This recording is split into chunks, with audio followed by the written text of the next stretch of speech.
Hey,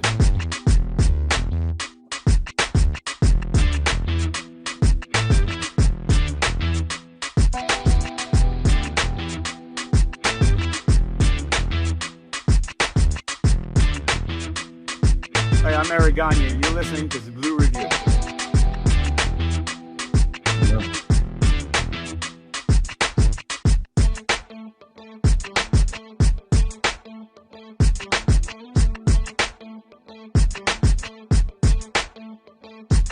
Hi, I'm Yasser Pui, and you're watching the Blue Review.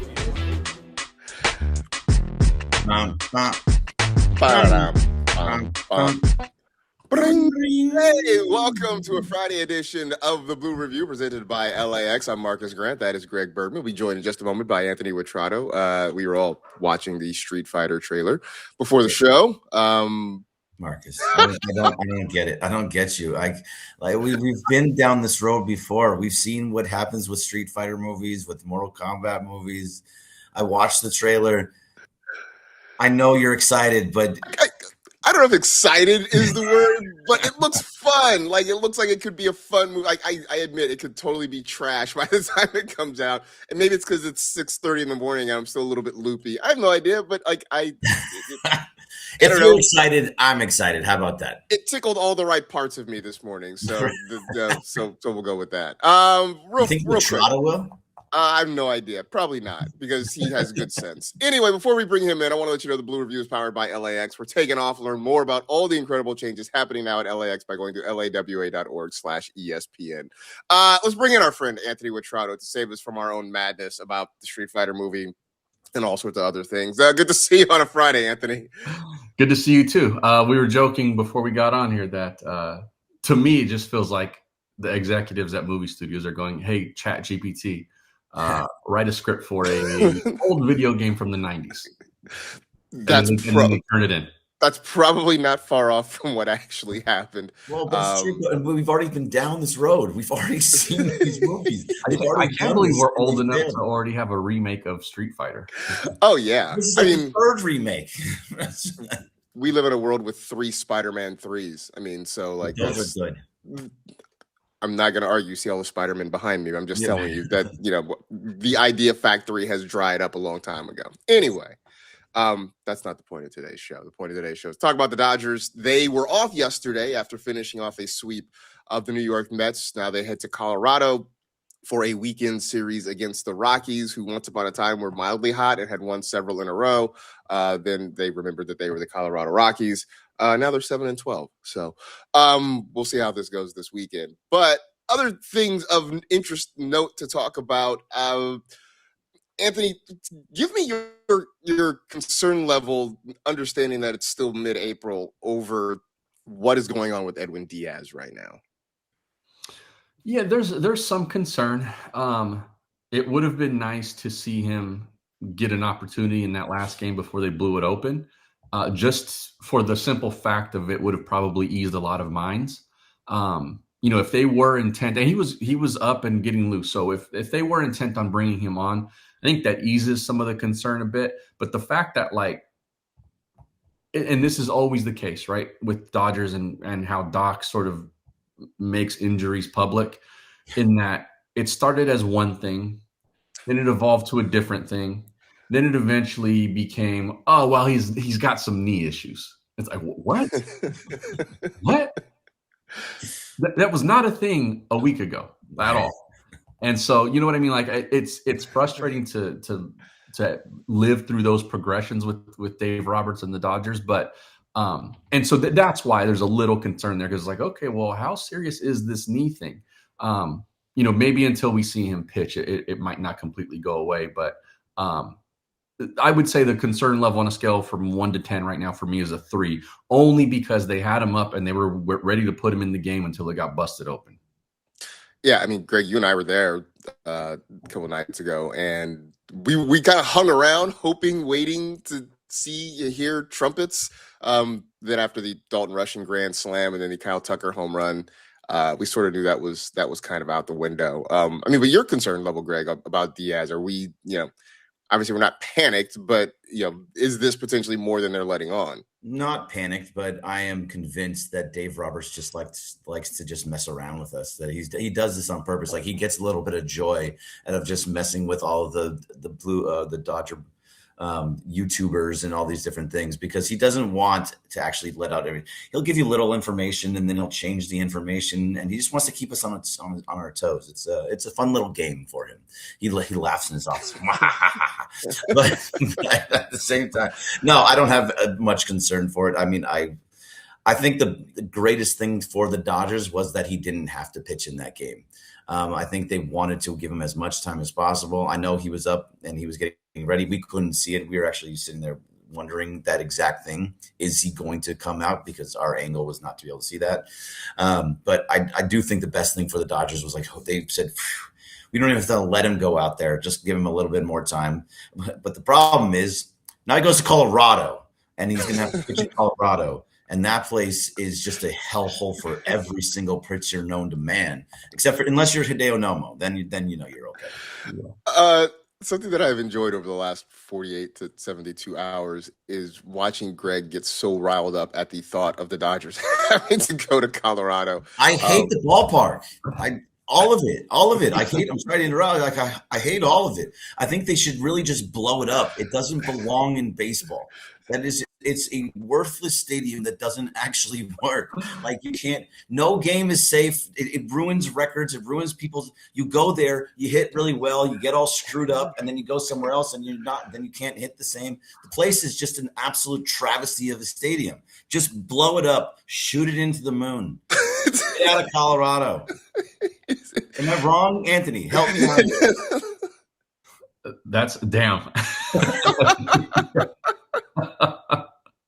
You could have just said you don't like when the Dodgers have to play there. That's you went next level with it for sure. Chat GPT, how do I bash Denver? Okay, I'll say this: like, it is a fun house of baseball, just because of the atmosphere there. But the actual ballpark is cool.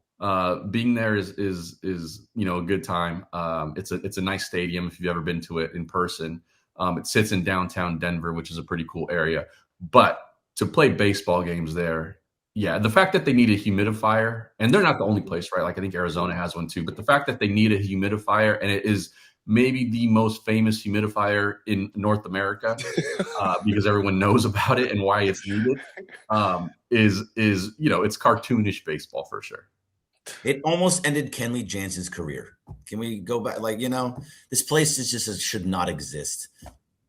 End it. All right. I feel like your issue is not necessarily with the ballpark. It is the city of Denver being 1 mile above sea level. No, it's the ballpark. I mean, I went to Colorado. I went to Colorado for a year. I love Colorado. I went to games there. The place, it's a beautiful, beautiful place. Colorado is beautiful. I love this. I love the city of Denver. I love everybody about that. But that ballpark, just get it out of my face. Maybe it'll get Kyle Tucker right. Okay. No, and then he'll be ruined afterwards. All right. But I feel like that's a great transition, right? Because I was kind of wanted to talk about Tucker. I mean, it does feel, Anthony, like he's starting to maybe find something. I'm not going to sit here and say that he's completely right, but he hit the ball hard 3 times on Wednesday night, including the home run.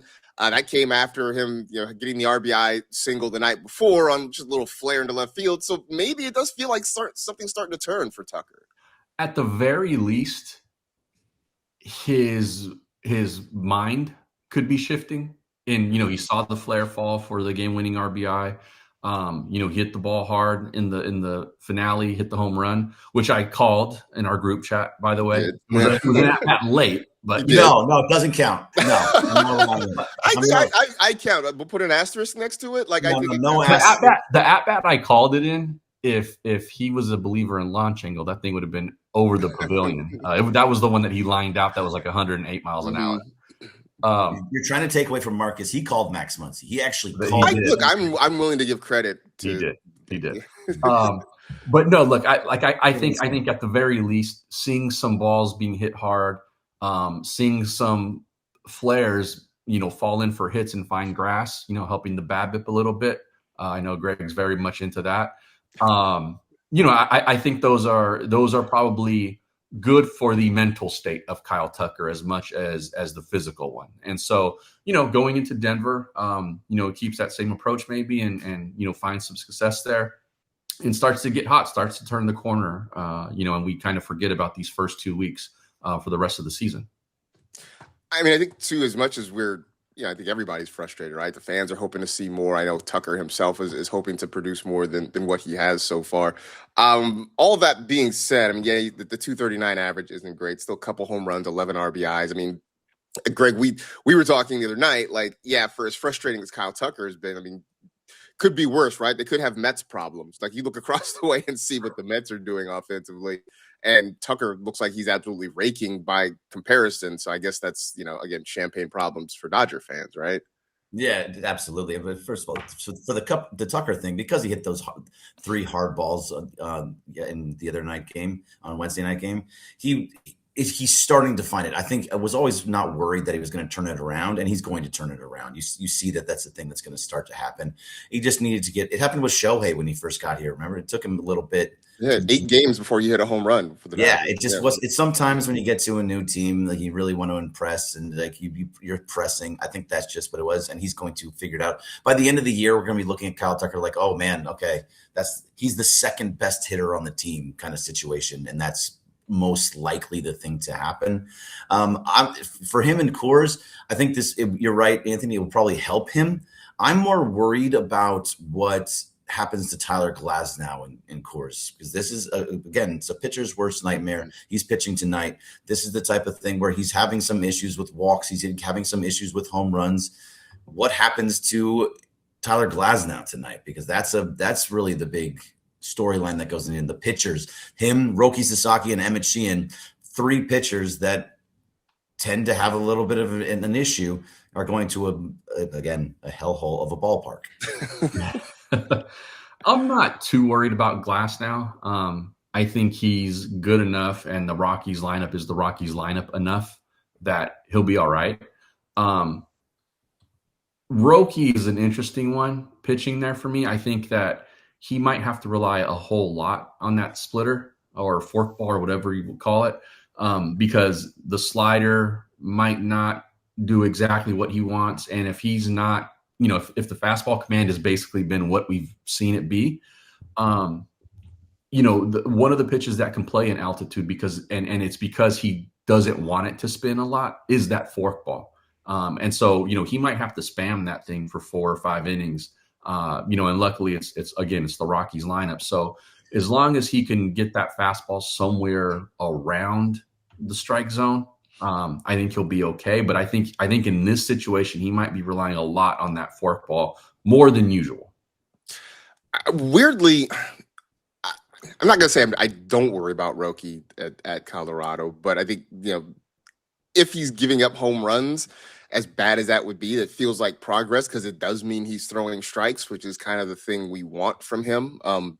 The concern is, he walks 2 or 3 guys and then gives up the home run. Right. I would rather see, if he gives up a series of solo shots, that feels, I know this it just sounds counterintuitive, but it feels a lot better than if he's giving up 2 and 3 run homers, which, could be sort of the case. If he looks sort of the way he has in previous starts. I mean, that being said, Greg, where are we in the Roki journey right now? Because 2 starts ago, the line didn't look good, but there seemed to be progress. Last time out, the line looked better, but the process looked kind of sloppy. Where are you in this Roki Sasaki journey right now? We pay attention to every start, right? Like, this is a guy that we have to pay attention to absolutely every start because of that dichotomy between those 2 outings. I think this is another outing where we really, I don't know how much we can take out of it because it's at Coors, but also you have to pay attention because once Blake Snell comes back, I think this is a really important time from now until probably the middle of May for Sheehan, and Robleski and Roki. And I think Roki is probably going to be the odd man out in all of this if he doesn't pick it up. He's got great stuff. I mean, you talked about the fork ball and the splitter. You talked about how great it can be. But if he's starting to, again, if he cannot find the plate, it's the walks. The walks are the biggest thing out of all of that. If you cannot figure out how to throw strikes, then the Dodgers have no use for you up at the big club. When Snell comes back, and you stay in the 6-man rotation, he has about a month to figure out you can't do it, you're going to go back down to AAA. I understand that they say over and over again, we want him up with the big club because he can learn with the big club. If he can't figure it out in the next month, he's going to go back down. They're going to keep Robleski up. They're going to keep Sheehan up. And then you have Snell. I think this is a big, big month. I mean, is that where you're at, Anthony? Is this sort of, prove it time for Roki for the next 4-6 weeks or so? Sort of. So it sort of is. And mostly yes, I agree with Greg. I will say that Robleski's greatest value on this current roster is his flexibility. And so I don't think he's a lock for the rotation, despite what he did in the last start. I do think, though, with that said, Roki has to show real progress to getting to the point where the Dodgers want him to be. And if he doesn't, then I think it is a conversation of, because right now, I don't think it's a matter of his stuff playing in the big leagues anymore. I think he's put that to bed. He had the flat fastball last year and all of that stuff, right? All of that sort of underlying chatter that was going on about him. I think he's put it to bed this year that the pitches that he's using right now can play at the big league level. The issue is the command of the fastball. If he can show progress that he is making strides to get that thing in the zone and being able to control it, and not just control it, but starting to put it in the quadrants that he wants to, then I think he is longer for this rotation than he looks like he is right now. Minus that, if he goes out in his next 6 starts, all look like, dude, how can you not throw the fastball anywhere near where you want it to be? Then I think it's a situation where the Dodgers might send him down, because then it's not so much about development. I think, again, that's why I mentioned the stuff. The development with that, I think, is progressing. The development, or I should say, whatever is holding him back from being able to throw the fastball for strikes, that's a different issue altogether. And I think for that reason, even if the Dodgers think he's too good to really get better in the minor leagues, he's not good enough command-wise to go down there and try to fix that problem. I think it's two different things for him. And so if he's continuing to show a lack of progress with that part of it, then I think sending him down is absolutely the move. This is one I think we're all gonna sort of wait and see. We'll get another glimpse at it coming up this weekend with him in Colorado pitching. He's pitching the finale, right? He's throwing on Sunday. It's Glasnow, Sheehan, Roki. But I got a question for both of you. Sure. Right now, he's a starter, and they want him to be a starter and everything else. At the end of the year, when it comes to the playoff time, where do you predict he will be? AAA, bullpen, starter. You got 3 choices. He's not going to be a starter. There's no chance. Yeah, I don't see that. He could post a 3.1 ERA from starting on Sunday to the rest of the season. He's not going to be in the rotation if the other 4 guys are healthy, like at all. Okay. So I think that if he does show that he can command the fastball at any point throughout this season, I think he ends up as a bullpen piece in the playoffs. Yeah, I think that's fair. 'Cause I think they really are going to give him every opportunity, and unless he somehow really just melts down along the way, I just don't see him in AAA. And even if he does go there for a stint, I think he comes back. So I think bullpen is probably the most logical option for him at this point. So what does that look like? I know we're going way far in advance, and it's a whole months and months away. But at the same time, where's that? Because he wouldn't be the closer like he was last year. I mean, you have Edwin Diaz, Tanner Scott, Blake Treinen, who are all pitching well. So if it's not in the rotation and it's a reliever, is he become a guy just like a piggyback type of guy like they did last year in the playoffs? Could you do that if he's not? I mean, again, this all is dependent on him sort of finding himself a little bit to be the piggyback guy, because that's a guy that you want at least a little bit of length out of, 3 innings or so. I don't know. He just seems like a situational guy. You come in, you get your 3 hitters, or you try to finish out an inning. That seems like the best case scenario for him. Yeah, I think he probably ends up as a situational guy. I think considering the issues that he's been having, and to get to October, he would have to have gotten better with these issues. But still, I think you want him with the clean inning. I don't think you want to put him on there with 2 guys on because of those command issues. He walks 2 guys and suddenly it turns into a disaster. And so I think probably situational in that way, 6th, 7th inning kind of guy, because I think they're going to have people like Tanner Scott and Blake Trinan and Alex Vesia who are going to be good enough, and maybe even Brock Stewart, who are going to be good enough to pitch in front of Edwin Diaz in the 9th. And so it might be a situation where, like, okay, this looks like a good spot in the lineup for Roki, and they can use him in that way. I don't think he'll have a defined role like, hey, you're the setup man per se. But he's also not a fireman, right? Because, like I said, I don't think you can trust him to come in the middle of an inning in a jam. So I think that's interesting too, isn't it? Because last year he was trusted. He was the closer. He was when you needed big outs, you went to Roki Sasaki. It's not that they wouldn't trust him; it's that they have a closer.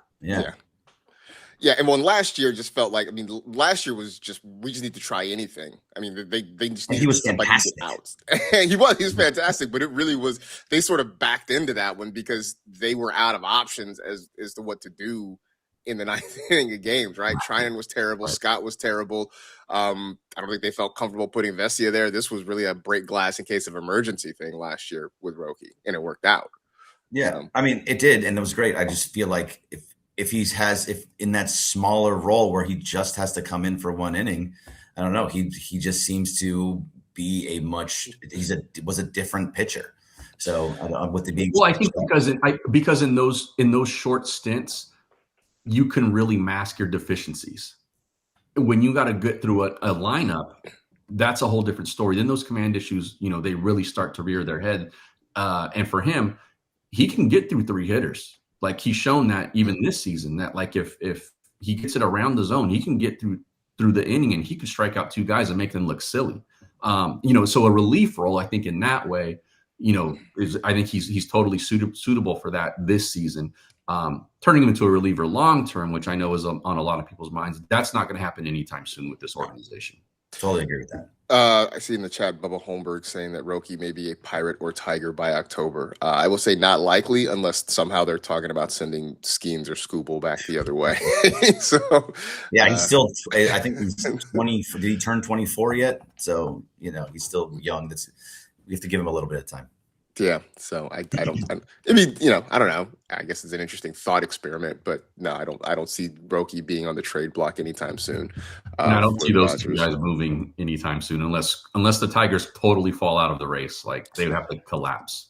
Yeah, they just signed School to the big 1-year deal. They're gonna ride that as long as they possibly can before they gotta move on from that. They're 10-9. They're a game back. It's early. They're still very much in. He says that's why he picked those 2 teams. I think he was sort of wish casting a Scooble or Skeens. The Pirates are not trading Skeens, but they're not. It's going to be a while before he's on the trade block, I think. Yeah, I think so as well. That's about all the time we got. Anthony, anything new at Dodger Blue 1958 for you guys? Yeah, we got everybody knows that Jeff departed Dodger Blue. And we miss him. I miss him. That was my partner in debate every week. So that's a tough loss for us. But we got Scott Gierman back, who's hosting a couple nights a week now, and that's been a nice shot in the arm for us. And then I think I'm going to be starting to host our Sunday shows. So that'd be a cool little thing going. I'm doing this one coming up, and then I'm helping out on some Lakers coverage too, so it kind of depends on what that series looks like. But I think people can find me on Sundays pretty consistently moving forward. Cool, awesome. So Lakers Nation also. Yeah, doing Lakers Nation stuff with Trevor Lane, and so breaking down post game stuff during this first round at least.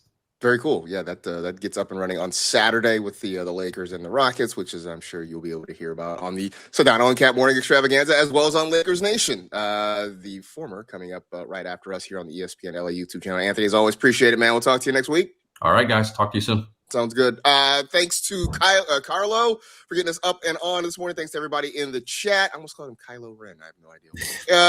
Anyway, for Anthony, for Greg, I'm Marcus. It's been the Blue Review presented by LAX. We will see you on Monday, 6:30 to 6:55 to wrap up the weekend series in Colorado. See you, everybody. See ya.